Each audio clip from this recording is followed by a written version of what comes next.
up, everybody here? TikTok, YouTube land. It's your favorite podcast host, Mr. Mike Jolly. Thank you so much for checking out this video.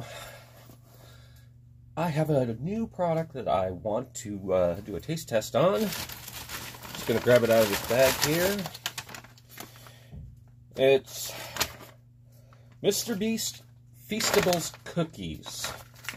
Now, I'm not a big oatmeal raisin fan. I'm not going to lie. Not a big fan of oatmeal raisin. I like a chocolate chip. I like a snickerdoodle. And truth be told, these were on clearance at my local Safeway store. Sorry, Mr. Beast.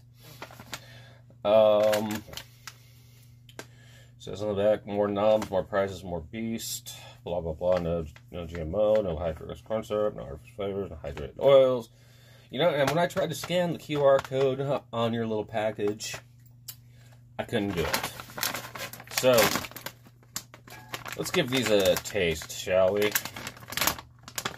I'm hard to impress. Oh, it's a little small thing. I'm gonna put that in my mouth.